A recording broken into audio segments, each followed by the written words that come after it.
kitab Al-Fatihah. A'udzu billahi minasy syaithanir rajim. Bismillahirrahmanirrahim. Alhamdulillahi rabbil alamin. Ar-Rahmanir Rahim. Maliki yaumiddin. Iyyaka na'budu wa iyyaka nasta'in. Ihdinas siratal mustaqim. Siratal ladzina an'amta 'alaihim ghairil maghdubi 'alaihim waladdallin. Bismillahirrahmanirrahim. Alhamdulillahi rabbil alamin. Wassalatu wassalamu ala asyrafil anbiya'i wal mursalin wa ala alihi wa sahbihi ajma'in. Allahumma aftah alaina hikmataka wanshur alaina min khazaini rahmatika ya arhamar rahimin. Rabbi zidna ilma warzuqna fahma. Rabbana atina fid dunya hasanah wa fil akhirati hasanatan wa qina adzaban nar. Sallallahu ala sayyidina Muhammad wa ala alihi wa sahbihi wa baraka wa sallam. Alhamdulillahi rabbil alamin.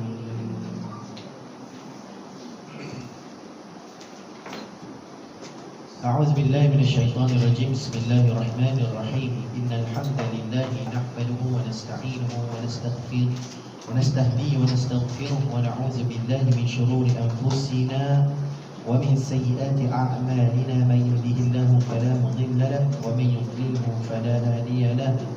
أشهد أن لا إله إلا الله وأشهد أن محمدا عبده ورسوله. اللهم صل على سيدنا محمد وعلى آله وصحبه وبارك وسلم. Assalamualaikum warahmatullahi ta'ala wabarakatuh. Khabarnya semua? Alhamdulillah. Alhamdulillah, pertamanya kita ucapkan syukur kepada Allah. Hari ini kita semua dapat kumpul bersama-sama di tempat yang mulia, dalam rangka untuk kita bersama-sama masih lagi mendalami mukjizat ataupun Al-Quran yang Allah turunkan kepada kita selaku hamba-Nya. Mudah-mudahan dengan kita mendalami Al-Quran ini menjadikan kita orang yang lebih akrab dengan Allah Subhanahu wa taala. Baik, insya-Allah kita akan sambung lagi pengajian kita yang mana pada bulan lepas kita telah pun sampai pada ayat yang ke-13. Okey, sampai pada ayat yang ke-13. Perbincangan bulan lepas dia banyak kita bincang berkenaan dengan faraid, tentang waqaf dan sebagainya, isu-isu semasa lah. Jadi hari ini kita akan sambung lagi meneliti bagaimana penafsiran ayat Al-Quran sambungan kepada ayat yang ke-13 insya-Allah. Ayat yang ke-13. Kita bacalah sama-sama dulu insya-Allah. A'udzu billahi minasy syaithanir rajim.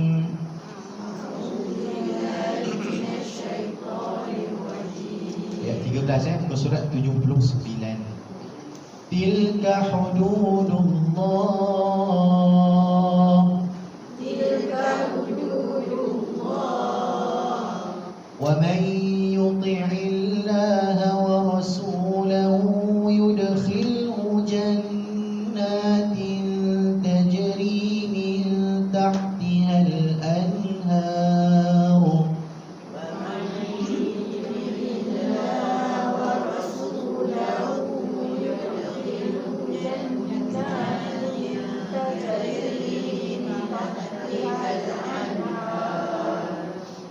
خالدين فيها وذلك الفوز العظيم. خالدين فيها وذلك الفوز العظيم. ومن يعص الله ورسوله ويتعد حدوده يدخله نارا.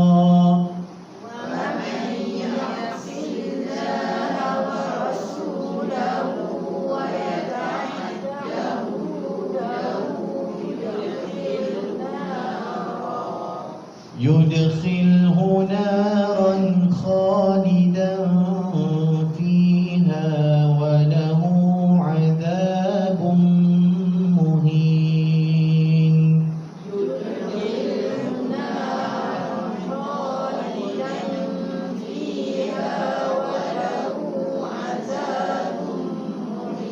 واللاتي يأتين الفاحشة من نسائكم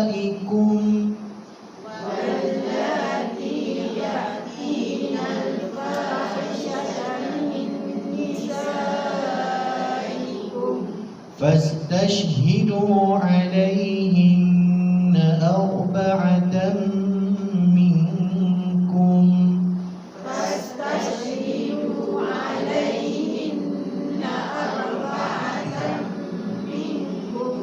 فإن شهدوا فأمسكوهن في البيوت حتى يتوفاهن الموت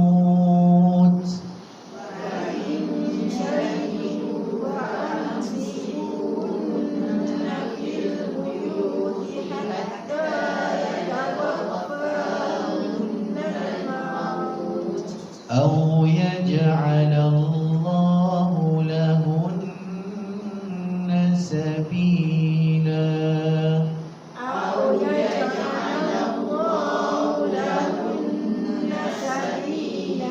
صدق الله العظيم. Okey, baik. Bismillah. Kita tengok pada ayat yang ke-13. Allah sebutkan tilka hududullah. Kita dah terangkan dah sedikit berkenaan dengan hudud. Apakah yang dimaksudkan dengan hudud? Ketetapan syariat yang Allah berikan. Banyak dah kita dah beritahu hari itu apa jua syariat yang Allah beri kepada kita. Kemudian wa may yuti'illah, barang siapa yang taat kepada perintah Allah dan juga Rasulnya. Ini siapa yang kata? Allah yang kata. Allah kata siapa yang taat kepada Allah dan juga Rasulnya. Kita tengok apa definisi taat. Taat.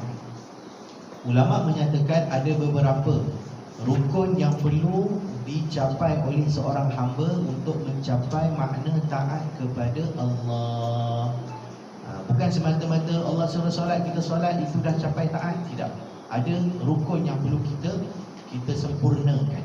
Iaitu yang pertama, kita yakin dan membenarkan apa jua yang disuruh Allah. Kita yakin. Kan? Allah suruh kita solat 5 waktu. Kita buat, alhamdulillah, kita yakin dengan perintah Allah itu, alhamdulillah, maka mencapailah rukun taat kita kepada Allah. Tapi bukan semata-mata kita buat kerana apa?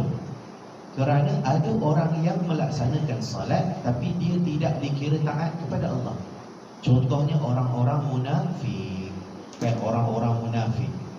Kan orang-orang munafik pada zaman Nabi, hatta pada zaman kita sekarang ni pun ada. Bila solat dia pergi solat, akan tetapi dalam hati dia taat tak perintah Allah? Tidak. Dia buat kerana bermuka-muka, berpura-pura. Sebab itulah perlu ada yang kedua, tunduk dan juga melaksanakan dan patuh perintah Allah. Itu rukun yang kedua.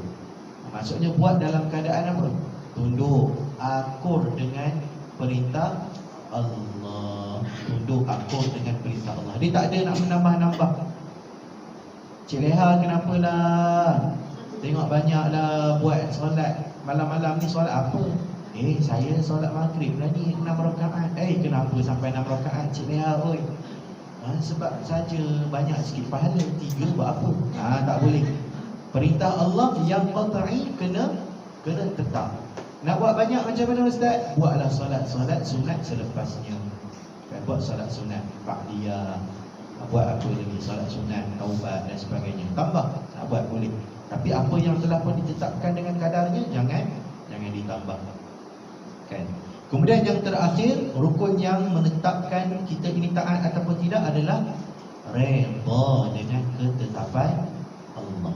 Maksudnya Allah perintahkan kita buat apa? Taat dalam keadaan kita buat tu dalam keadaan kita redha. Inilah yang tidak ada pada orang munafik. Mereka buat, Allah cantiknya solat mereka bersama dengan Nabi, cantiknya solat mereka, duduk belakang imam lagi, jadi tok siap ke apa ke, tapi dalam hati munafik, gerak berpura-pura, hanya berpura-pura mengikut ajaran Islam. Ada tak zaman sekarang ni? Ada. Tapi kita jangan, bukan kuasa kita untuk nak mencari kau munafik. Tidak. Tidak. Sebab apa? Sebab pada waktu zaman Nabi pun, Nabi ini kan kekasih Allah. Nabi ini apa je yang Allah tak bagi tahu dia, semua Allah bagi tahu. Hatta senarai nama orang-orang munafik pun Nabi tahu. Tapi Nabi tak pernah pun kalau kita tahu dia tu musuh kita dah lama dah kan, KO kan dia, kita KO betul. Kita dah lama dah kita cantah lah kan. Tengok ni macam musuh dengan aku je. Kita dah jauhkan diri ataupun kita jatuhkan dia dah. Tapi tidak Nabi. Kerana apa? Kerana bukan begitu caranya untuk berinteraksi dengan orang munafik. Cara kita nak, sebab itu Allah sebut dalam Quran, ya ayyuhalladzina amanu jahidul kuffara wal munafiqin. Allah sebut perangilah orang kufar dan juga orang-orang munafik. Nak perang orang kufar, kita jelas. Kalau orang kufar lawan dengan kita lawan balik dengan cara berperang. Tapi Allah sebut wal munafiqin, dan orang-orang munafik. Jadi orang munafik tidak. Orang munafik tak boleh kita tahu jelas dia ni munafik, tak boleh kita pergi bunuh dia. Cara kita perang adalah kita berdebat, kita berincang dengan dia. Kenapa ni engkau ni tengok solat elok apa semua, tapi dalam hati benci betul Islam, kan? Solat tapi zaman sekarang ni ada orang munafik, tapi kita tak boleh nak trace siapa. Cumanya kita takut kita ada perangai ataupun sifat orang munafik. Itu yang kita takut, kan? Sebab tu kena kuatkan hati. Kita ni dah jelas dah kita patuh perintah Allah, kan? Cuma kadang-kadang ada rasa malam kan, penatnya kan. Baru balik daripada pasar kan, Rosyamat, beli sotong, beli kentang apa semua kan. Dah balik azan kan. Nantilah solat. Bukannya kita, maksudnya kita ni munafik tak nak solat dan sebagainya, tapi kerana sifat penat. Itulah kelemahan diri kita lah. Baik. Jadi itu adalah taat kepada perintah Allah, ketetapan yang mutlak. Apa pun yang Allah tetapkan kita kena ikut. Alhamdulillah. Cuma ada sesetengah taat yang tidak mutlak. Taat yang tidak mutlak tidak wajib untuk kita ada semua rukunnya. Siapa yang kita perlu taat yang tidak mutlak? Mak ayah kita dan juga suami, kan? Mak ayah kita taat yang tidak mutlak. Contoh, maksudnya kat sini, kalaulah kita tak buat 3 rukun tu kepada mak ayah kita, bukan bermaksud kita tidak taat kepadanya. Contoh kan kita kata, pertama kena yakin dan membenarkan apa yang disuruh, apa yang diperintahkan. Yang kedua kena tunduk dalam melaksanakan perintah. Yang ketiga kena redha dengan ketetapan ataupun perintah tu. Mak kita berapa kali dah kita tak setuju dengan arahan mak kita, tapi kita buat tak? Kita buat. Penat, kita bawa balik daripada sekolah, kakak pergilah kejap masak nasi, mak lapar ni, mak tak larat. Dah hati kita apa penatnya. Mungkin ada perasaan geram ke, penat ke, tak suka, tak redha lah mak kita suruh kan. Okey mak, baik mak, kita buat. Dikira taat ke tidak? Ya, dikira taat. Sebab itu saya kata rukun taat ni hanya terpakai kepada taat yang mutlak, iaitu Allah Subhanahu wa taala. Kan mak kita, ayah kita, kalaulah kita buat dalam keadaan kita tak suka. Contoh, saya ni masuk belajar ni sebab mak saya suruh je, saya tak suka pun. Masuk tak? Masuk belajar juga kan. Ambil juga bidang yang kita tak nak tu. Tapi tetap dikira taat kerana kita melakukan apa yang mak kita suruh. Sama juga macam suami kita. Suami kita, kadang-kadang kita pun ada juga benda yang kita sebenarnya tak suka, tapi suami kita kata macam tu, kita pun okeylah, boleh lah kan, okeylah, boleh lah. Contoh, kita tak berkenan dengan seorang lelaki ni yang nak jadi menantu kita kan, saya tak berkenan lah bang dengan dia ni, tengok tak tahulah, muka handsome dah kan, gaji pun okey, tengok baik, tapi tak sedar hati lah bang. Alah, tak ada apalah, Leha boleh. Leha lagi Tapi dia tak tahu. Leha tu tak tahu rupanya si suami tu bagi kebenaran sebab dia orang tu selalu mancing sama-sama. Itulah nanti nak mancing lagi. Tapi tak apalah, taat lah juga. Tak apalah, dah abang kata macam tu, Leha setuju je lah.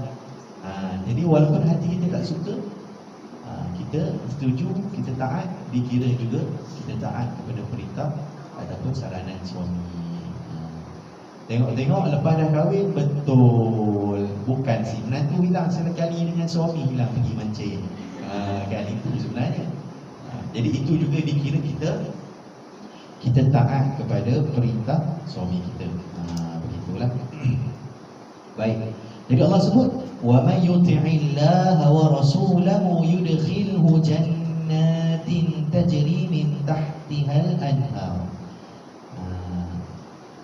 Barang siapa yang taat kepada perintah Allah, apa janji Allah? Allah kata, kami akan masukkan dia ke dalam syurga kami. Jannatin. Okay, jannatin maksudnya syurga. Kata jamak, bermaksud Allah ni bila mana orang masuk ke dalam syurga, Allah janjikan akan dapat banyak, bukan satu tempatnya. Ada yang kata syurga ni bukan, ialah masuk syurga ya, tapi orang yang taat kepada perintah Allah, dia dah masuk syurga, tapi dalam syurga tu dia dapat apa maksud jannah selain daripada syurga yang kita faham. Bahasa Arab dia bermaksud taman. Dia bermaksud taman. Maksudnya dekat syurga nanti kita akan dapat orang yang taat perintah Allah ni, Allah akan bagi taman kat dia. Bukan satu, banyak. Dalam hadis menyatakan, Nabi kata satu taman daripada syurga ni luasnya daripada langit, daripada bumi sampai ke langit. Besar kan, betapa luasnya syurga ataupun taman yang Allah nak bagi kat kita. Ustaz, kat taman tu ada apa? Ada funfair ke? Ada pokok-pokok ke? Ikut pada kadar yang kita nak. Kan Allah bagi taman kat kita, kita nak apa kat taman tu? Kita fikirkan aja. Allah akan bagi dekat kita. Allah akan letakkan apa yang kita berkehendakkan tu, Allah akan bagi. Dan Allah akan bagi. Sebab itulah macam kita katakan tadi, syurga yang Allah bagi ni seluas mata memandang. Sampaikan ada riwayat menyatakan kita ni dalam syurga nanti kan saiz kita besar tau.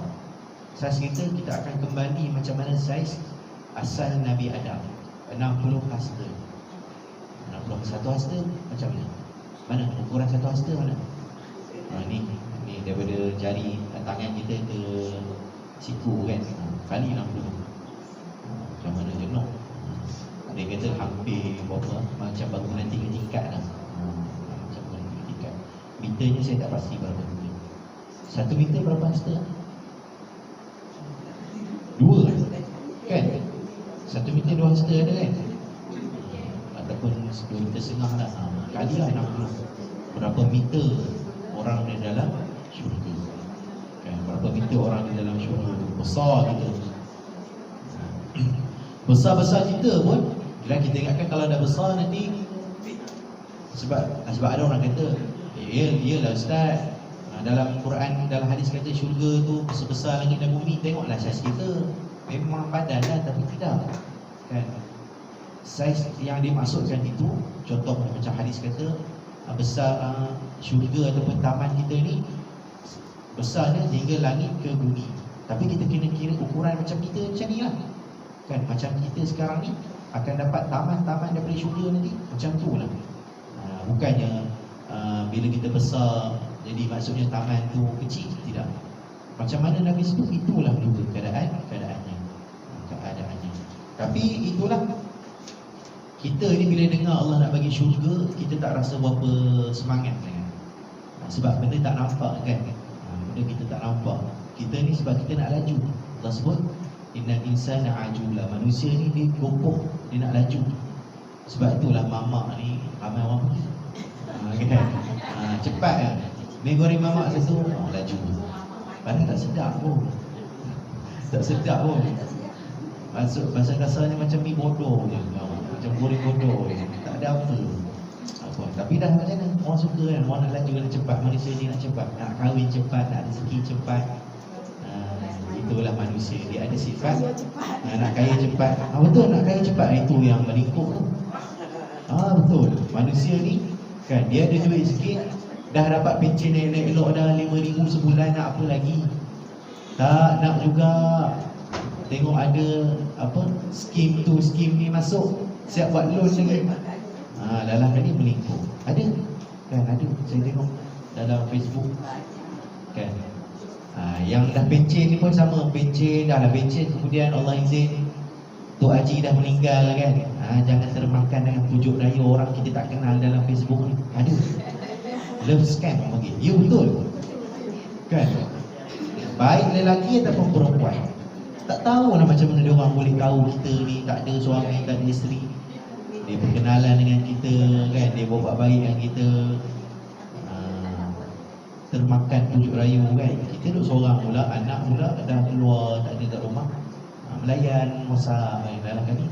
Boleh ke saya nak datang rumah awak ni tapi susah lah apa, nak pinjam duit lah apa lah. Dalam kali kita dah suka kan. Ya ada. Saya pergi ada hari bersama polis dekat sekolah saya kan. Dia beritahu macam tu lah, dia pesan kat murid-murid jangan. Kalau budak-budak ni lain pula. Budak-budak ni selalu kena scam. Dia tekan link pelik-pelik ni kan. Keluar link game lah, keluar link menang hadiah lah. Itu budak-budak. Orang tua ni dia akan scam dengan cara dapat cabutan mertua. Kemudian apa lagi, orang tua dengan cara tu lah, love scam. Dia buat love scam tu bahaya tu kan. Okay, baik, kena hati-hati. Baik, Allah sebut tajri min tahtihal anhar, yang mananya dalam ayat Quran, dalam Quran ada 2 ayat tau. Yang pertama terkadang ada tajri min tahtiha, yang kedua tajri tahtiha. Ulama menyatakan kalau min ni bermaksud dekat syurga nanti. Dekat syurga nanti kan, kita akan nampak tanah dekat syurga ni apa? Kita panggil apa? Boleh nampak bawah ni. Transparent. Transparent. Nampak. Boleh nampak. Kita berpijak dekat tanah. Tapi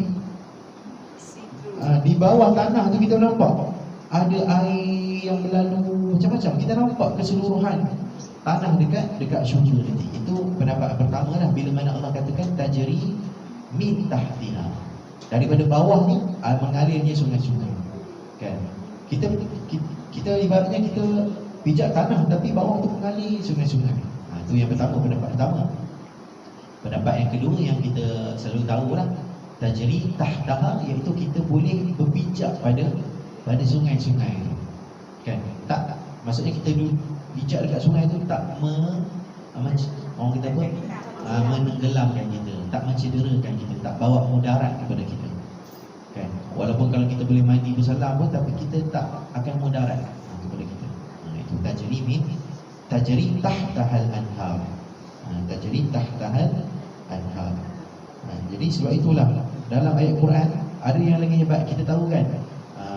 Dalam ayat Quran Allah sebut yang perempuan-perempuan akan dapat perhiasan, kemudian minuman tu gelas-gelas tu daripada emas dan permata semua kan. Ada satu lagi ayat Quran Allah sebut mereka ini kalau nak minum air itu sendiri masuk dalam mulut kita. Kan, jadi sehari ni kita pakai gelas permata kan, besok ada boring lah, macam pegang kan. Apa nak air masuk. Ya, betul. Dibincangkan ulama. Air masuk pada kadar yang kita nak. Dah kenyang, okay, stop. Air pun dah berhenti, turun balik lebihan tu dekat sungai. arak tu, kat sungai susu dan sebagainya. Itu nikmatnya syurga. Tapi nak kena buat apa? Nak kena taat perintah Allah dulu lah, kan? Taat perintah Allah dulu lah, baru kita boleh dapat. Dan Allah sebut khalidina fiha, mereka itu kekal di dalam syurga. Apa maksud khalidina fiha? Bukan bermakna kekal semata-mata jasad, tapi kekal dari segi umur kita. Pertama, umur kita dalam syurga, kan? Perempuan ada dalam hadis katanya 18 tahun, ada yang kata 17 tahun. Lelaki tua sikit, 30. Lelaki tua sikit, tapi memang senang kata lelaki mencapai tahap kehandsoman yang paling baik pada umur 30. Katanya lah, kan, 30. Perempuan 18. Kan, bayangkan acik-acik depan saya ni, kan, 18 tahun semuanya, kan. Kesat kulit tu, kan, bergetah lagi, kan. Tak ada yang kedut-kedut apa semua, kan. Itu semua kita akan dapat di syurga nanti. Khalidina fiha. Baik. Jadi kita ni masuk syurganya nanti dengan apa? Dengan rahmat Allah Ta'ala. Itu yang paling penting. Hatta Nabi sendiri pun beritahu, aku masuk ke dalam syurga Allah kerana dengan rahmatnya Allah.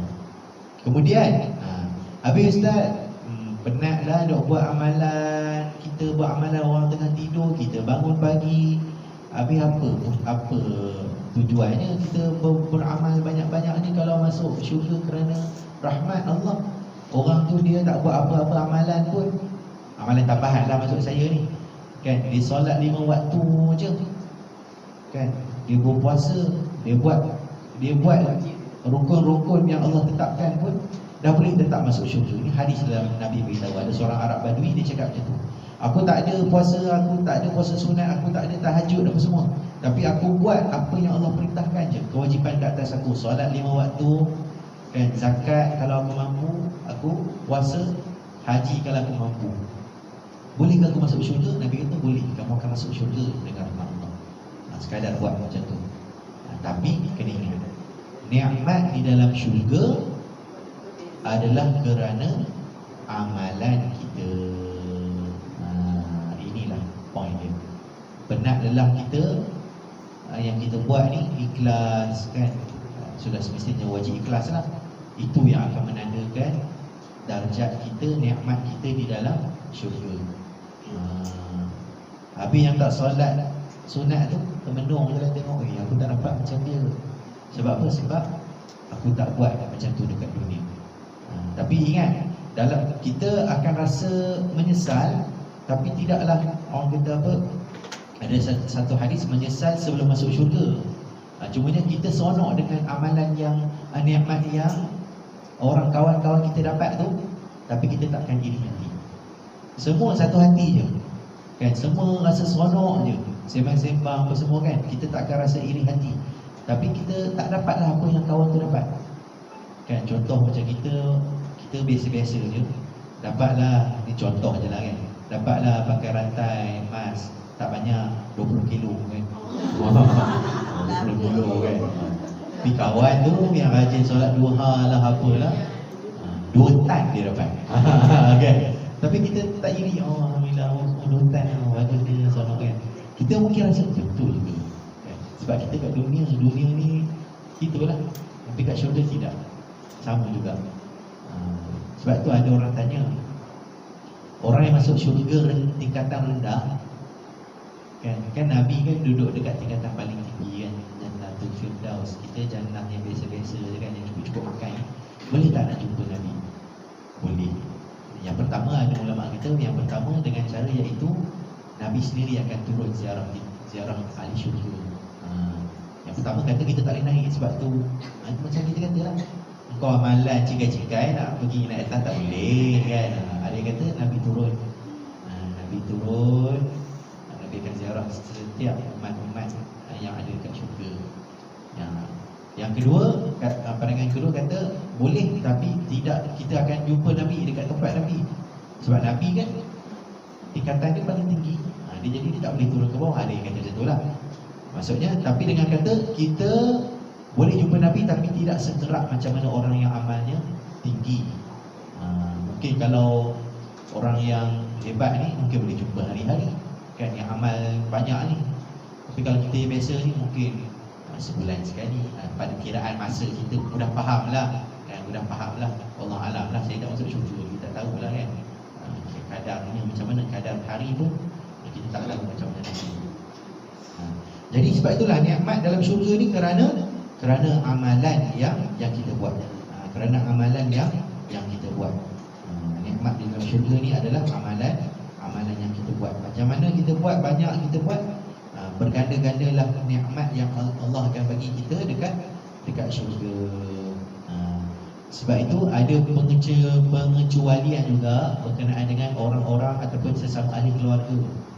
Kan kita 9 adik-beradik ramai, mak ayah kita sekali 11 orang.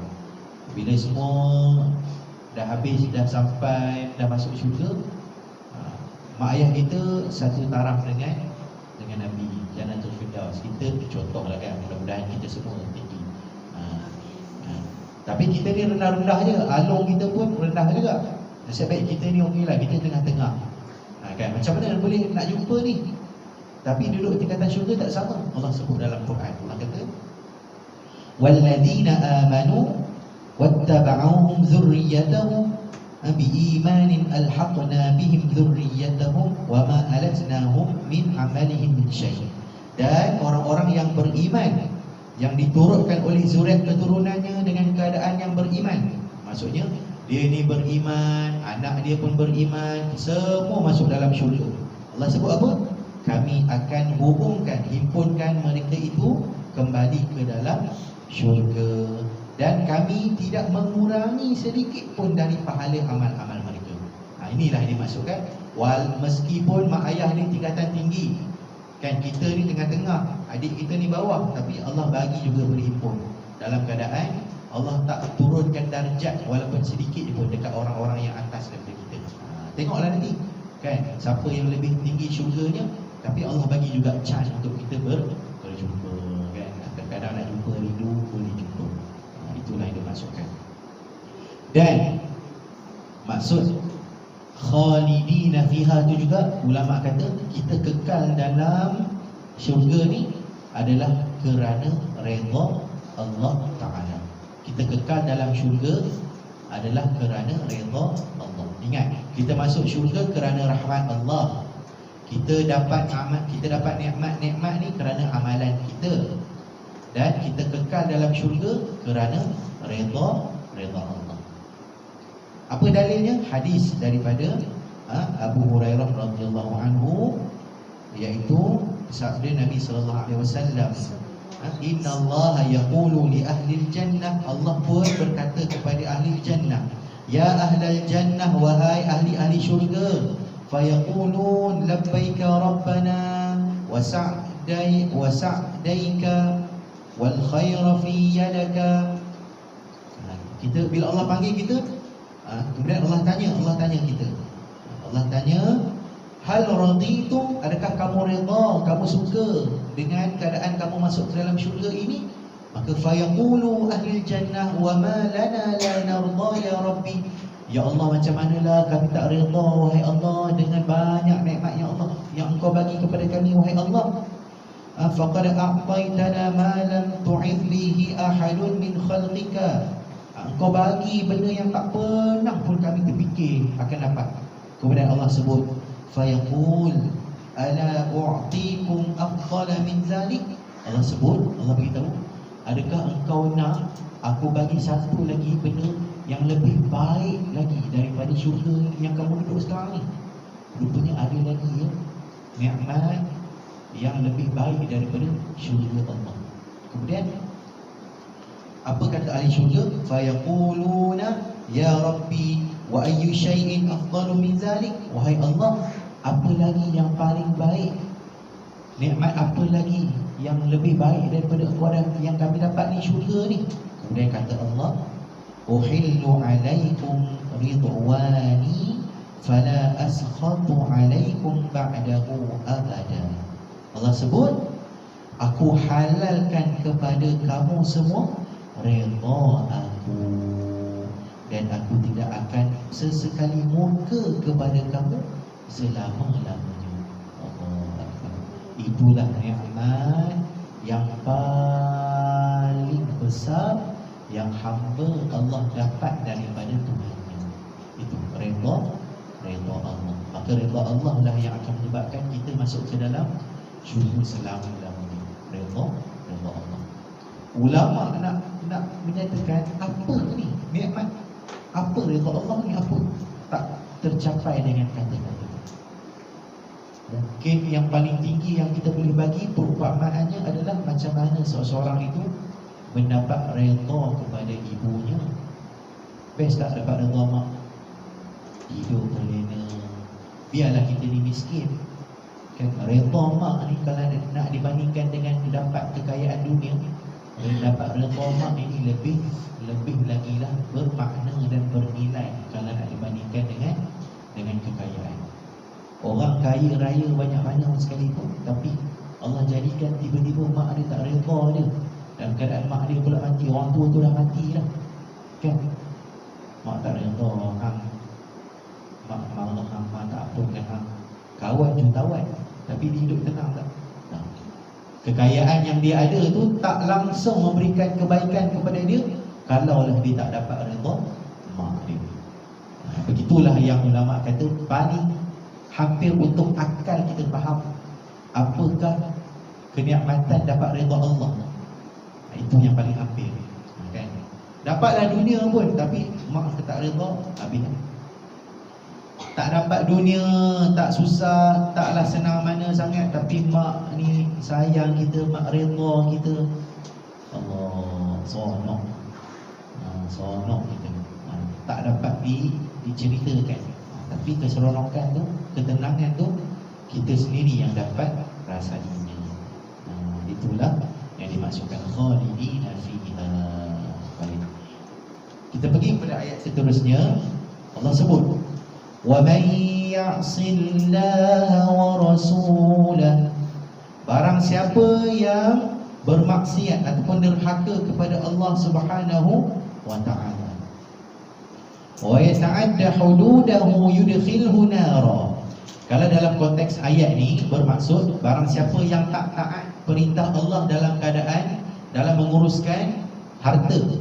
Ni kalau dalam konteks kan Allah sebut, kalau dalam konteks ini siapa yang tak ikut syariat Allah dalam keadaan menguruskan harta ni, dia bolok dia seorang, tak bagi pun dekat isteri, tak bagi pun dekat anak. Barang siapa yang makan harta anak yatim, ataupun dia ni mak ayah kepada lelaki yang meninggal, harta tu dia tak bagi pun dekat isteri ataupun dekat menantu dia, kan dia makan seorang. Apa kata Allah? Wa yata'adda hududahu, iaitu dan juga yang melanggar batas-batas hukumnya, Allah pasti akan masukkannya ke dalam api neraka. Masuk ke dalam api neraka. Kenapa? Kerana dia tak ikut perintah Allah, dia tak ikut ketetapan yang Allah bagi. Cumanya secara umumnya, wa man ya'sillah, barang siapa yang bermaksiat kepada Allah, dia buat kejahatan. Maksiat ni ada banyak lah kan. Maksiat ni ada banyak, ada maksiat hati, ada maksiat perbuatan, ada maksiat perkataan. Itu saya tak nak ulas panjang lah.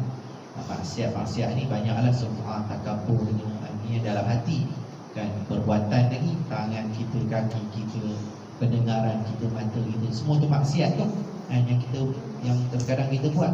Percakapan mulut kita kan. Jadi Allah larang kita buat kan? Allah larang kita buat. Jadi Allah sebut yudkhilhu naran khalidan fiha wa lahu 'adzabun muhin. Barang siapa yang bermaksiat kepada Allah dalam keadaan dia tidak bertaubat, maka Allah akan masukkan dia ke dalam neraka. Ini banyak kalilah Allah ulangkan, kita selalu dengar khalidina fiha. Tapi bagi orang yang kafir, memang dia akan duduk selama-lamanya di dalam neraka. Tapi orang yang dia Islam, tapi terkadang ialah dia termakan dengan tipu daya, hawa nafsu dia nakkan harta banyak, mudah-mudahan Allah ampunkan dia ataupun kalaulah dia masuk neraka sekalipun, dia tidak akan kekal. Itulah jaminan Nabi. Nabi jamin melalui Allah, siapa yang mulut dia melafazkan la ilaha illallah Muhammadur Rasulullah, bukan semata-mata mulut tau, tapi dengan hati dia. Sebab apa? Orang munafik tu lebih lagi lah mulut dia mengucapkan kalimah syahadah kan, nak banding dengan kita, tapi hati dia tak. Sebab tu kita sebut tadi tu, taraf ataupun rukun taat tu macam-macam. Tapi kalaulah kita beriman dengan Allah, melaksanakan amalan, tapi ada juga kita terpaling dengan dosa, maka kita kena dibersihkan dulu di dalam api neraka. Itu kita maklumlah. Tapi jangan sesekali kita rasa selesa dengan benda ni. Tak apa, kita dah dijamin kan, jamin dah masuk syurga. Tidak juga kan? Kita tak tahu, selagi mana kita tak mati, belum tentu kita masuk syurga. Sebab kita mati dalam keadaan kita beriman, barulah Allah masukkan kita ke dalam syurga. Baik, sikit lagi kita ambil sedikit pengenalan sikit lah berkenaan dengan ayat 15. Allah sebutkan wallati ya'tina al-fahishah. Okey, ingat ayat 15 ni dia dah tak ada kaitan dah dengan pengurusan harta.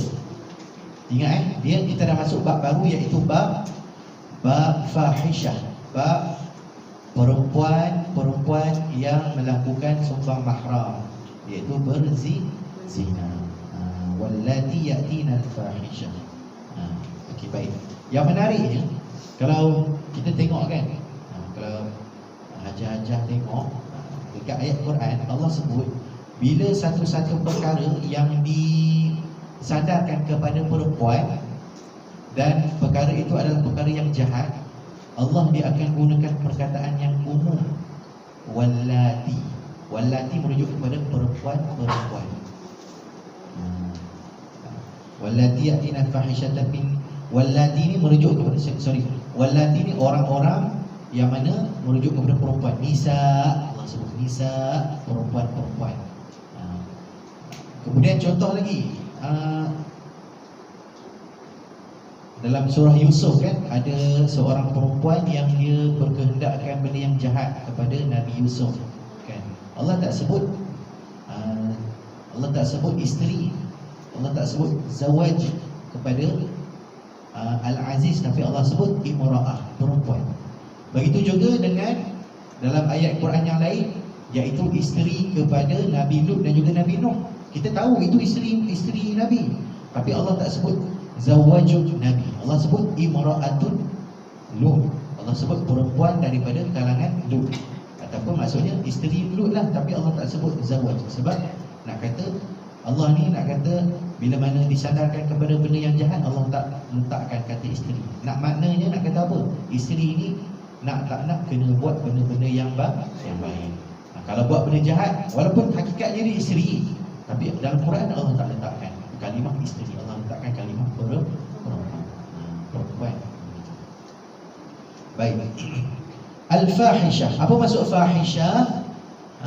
Wallati ya'tina al-fahishata min nisaikum, dan para perempuan yang melakukan perbuatan-perbuatan keji. Keji di sini fahishah lah. Keji, al-fahishah, Allah tak gunakan zina, tapi fahishah ni kalau dalam ayat Quran dan ayat bahasa Arab orang faham, fahishah ni perbuatan yang keji dalam konteks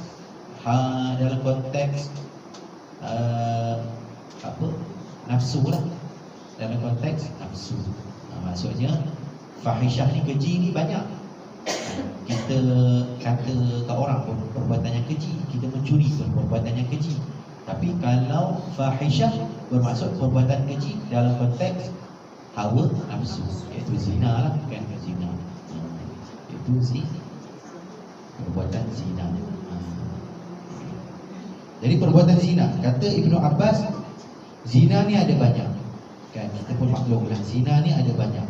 Bukan semata-mata zina yang kita faham ni kan, zina ni ada banyak kan, ada banyak zina ni, iaitu zina mata kan, zina perbuatan. Zina mata ni kita tengok benda yang haram. Zina perbuatan ni iaitu perkara-perkara yang kita tahulah memang totally zina lah kan. Zina telinga, kita dengar perkara-perkara yang jahat, yang orang kita ada kaitan dengan hawa nafsu. Contoh, zina mata kita tengok benda-benda yang haram, perempuan tengok benda yang menggairahkan dia, lelaki pun tengok benda-benda yang menggairahkan dia. Telinga pun sama, dengar perkara-perkara yang menggairahkan dia. Itu tetap juga dipanggil, dikatakan zina. Tapi zina ni dia tak kena hudud lah tapi dosanya tetap menghampiri zina. Dosanya. Habis Ustaz, kan zina ni dosa besar. Habis kalau zina yang kecil-kecil ni dosa juga. Tapi kita tetap kena minta ampun kepada Allah. Cuma kaedahnya berbeza. Kalau kita zina yang betul-betul zina tu, ada hukuman yang setimpal yang Allah dah letakkan untuk kita. Okey, baik. Cakap berkenaan dengan zina ni, ada satu hadis Nabi SAW penting sebab daripada Abu Hurairah juga. Nabi beritahu ada 3 amalan, ada 3 perkara yang dekat akhirat nanti siapa yang buat, siapa yang ada 3 ni dekat akhirat nanti Allah tidak akan memandang dia. Pertama, Allah tidak akan memandang dia. Allah tidak akan bercakap dengan dia. Kan? Wala yuzakkihim. Yuzakkihim ni maksudnya menyucikan. Siapa yang nama zaki tu maksudnya suci, bersih. Dekat akhirat nanti dengan rahmat Allah, kadang-kadang ada orang dia buat dosa, kan? Dia buat dosa, banyak dosa dia. Banyak juga amalan kebaikan dia beza sikit je dengan amalan kejahatan dia. Tapi dengan rahmat Allah, Allah yuzakkihim, Allah sucikan dia. Tak apa, dengan rahmat aku, Allah kurangkan dia punya dosa dia, masuk dia ke dalam syurga. Tapi dekat akhirat nanti orang yang buat 3 benda ni, Allah nak pandang pun tidak, Allah nak cakap pun tidak. Wala yuzakkihim, Allah nak apatah lagi Allah nak bagi chance untuk menyucikan dia, tidak. Walahum azabun alim, dan dekat akhirat nanti dosa benda yang dia buat tu Allah takkan ampunkan selagi mana dia tak minta ampun dekat dunia. Kalau mati dalam keadaan dia macam tu, Allah takkan ampunkan dia. Bayangkan dekat akhirat nanti 4 seksa yang Allah bagi dekat dia. Allah tak bercakap dengan dia, Allah tak memandang dia, Allah tidak menyucikan dia, dan Allah akan bagi seksa yang pedih kepada dia. Itu pertama. Apa kata Nabi? Iaitu orang-orang yang umurnya tua tetapi masih lagi melakukan dosa zina. Umur 60 tahun, 70 tahun, patutnya bawa bertaubat lah, kan? Tapi tak, dia masih lagi duduk dekat lorong-lorong. Tua lagi perempuan ni, kan? Beg, dia jual beg, ambil beg. Dah hujung-hujung kan. Sebab memang tak nafi ada orang yang nafsu dia ke arah orang tua, ada. Kalau tak adalah cucu sampai rogol nenek, kan? Macam-macam. Ada juga dah tua dah pencen dah, kan? Nak pergi masjid naik anak tangga punyalah tak larat. Tak larat sikit pinggang Ustaz, pergi Bangkok boleh cari perempuan. Itu sifat orang yang keji. Sebab itu Nabi kata orang macam ni tua-tua dah tapi masih lagi suka buat perkara keji, iaitu zina. Tak bawa bertaubat. Ini yang pertama. Inilah. Yang kedua adalah orang-orang miskin tapi sombong. Dah lah miskin kau tu, susah tak sedar diri, sombong pula. Macam mana nak cerita, saya tak tahu macam mana nak cerita. Orang miskin sombong. Ada tak siapa ada pengalaman pernah jumpa? Okey, saya ada. Mungkin kita boleh bagi contoh lah.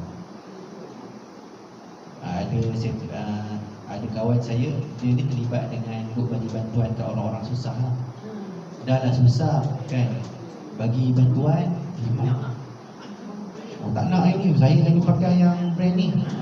Itu masuk sombong tu, antara yang boleh kita faham lah, kan? Kau dah, orang bagi kat kau tu pun mujur dah, kan? Tapi tak nak, saya tak biasa, tak boleh macam ni, saya nak macam ni. Dah miskin, sombong pula, nak minta macam-macam pula. Orang dah bantu kau, nak lebih-lebih pula. Itu antara orang miskin yang sombong. Dan yang terakhir penutup kepada kuliah kita pada hari ini, iaitu pemimpin yang menipu rakyatnya. Dia pun sama, pemimpin yang menipu rakyatnya kan. Sebelum pilihan raya buat manifesto ni.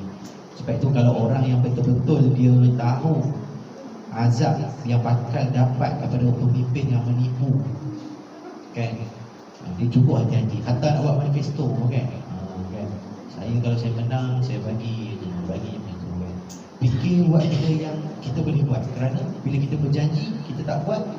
Dalam keadaan sebenarnya boleh buat, tapi kita menipu pula. Kita tak boleh buat, yang tak banyak lah, apalah, orang susah lah.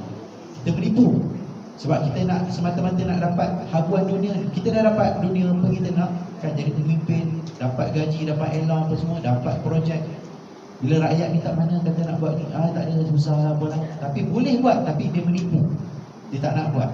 Ini termasuk dalam golongan yang ke akhirat nanti macam mana dia menipu rakyat dia kan. Allah tak pandang dia, Allah tak bagi kasih kepada dia, Allah tak bercakap dengan dia. Dan dekat akhirat nanti dia masuk ke dalam azab Allah, dapat azab Allah, masuk ke dalam neraka kerana amalan. Inilah 3 golongan yang dikatakan oleh Nabi SAW. Jadi kita kena hati-hati kan, kena hati-hati. Ada tapi insya-Allah lah bukan daripada kalangan-kalangan kita lah kan, iaitu orang tua yang berzina kan. Ada tak nasi ada kan, pemimpin yang menipu, dan juga orang fakir yang sombong. Wallahu a'lam. Insya-Allah itulah sikit pengenalan berkenaan dengan surah An-Nisa ayat ke-15. Nanti kita akan tengok pada pertemuan akan datang. Allah sebut, Allah tetapkan bagi orang yang kita nak sabit jatuh zina ni, kena ada 4 saksi. Kena ada 4 saksi yang melihat perbuatan tu. Ustaz, 4 nak dapat seorang pun mujur dah kan. Macam mana nak dapat 4? Macam mustahil je. Sebab apa? Itulah hikmah kenapa Allah letakkan 4 saksi. Sebab nak dapat sabit betul-betul dia ni dapat hukuman disebabkan zina ni, punyalah besar implikasinya. Maksudnya, sebab itulah bukan senang-senang kita nak boleh tuduh orang tu berzina. Kena ada 4 saksi. Secara logik macam mana nak dapat 4 saksi? Besar. Sebab itu juga ada konteks kalau dalam hukum fiqh ni, kita ni sebenarnya tak boleh mengintip wala tajassasu kan. Kita tahu kalau benda yang orang buat dalam rumah, mana boleh kita intip kan. Orang buat dalam rumah kita tak boleh intip. Kemudian sebab itulah antara hadis Nabi kata ada dosa-dosa yang dilakukan oleh manusia ni yang dapat menghalang bala ni adalah dosa secara diam-diam. Maksudnya kalau dosa tu buat diam-diam kan, buat secara diam-diam ni dia tidak akan membawa bala lagi.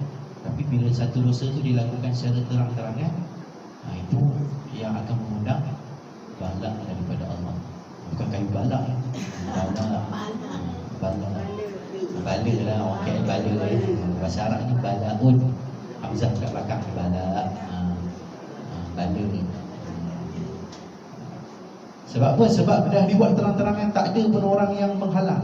Sebab itulah asbab turunnya pada Allah Subhanahu wa taala. Baik, itu kita akan bawa kepada pertemuan akan datang. Wa lihadza wastaghfirullahalazim li wa lakum.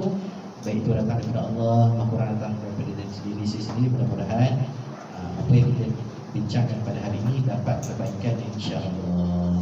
Jadi pertemuan akan datang kita akan tengoklah ayat ke-15.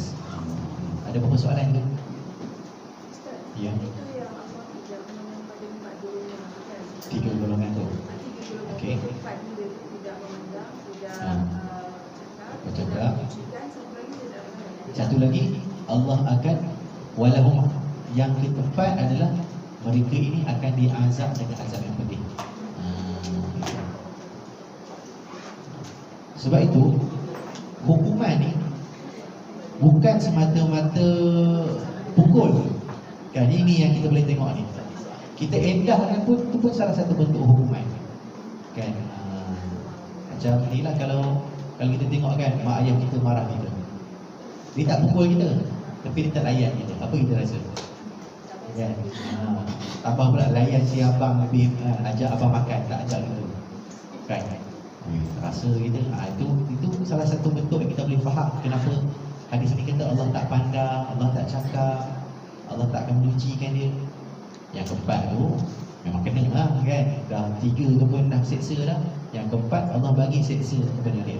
Itu maksudnya bertimpa-timpa azab. Itu pun azab lah. Macam kita kata Allah tak pandang dia, Allah tak cakap dia, Allah tak pandang dia, Allah tak cakap dengan dia kan. Allah tak akan menyucikan dia kan. Allah tak akan bagi rahmat kepada dia. Dan akhir sekali Allah bagi dia azab yang pedih. Allah Alam.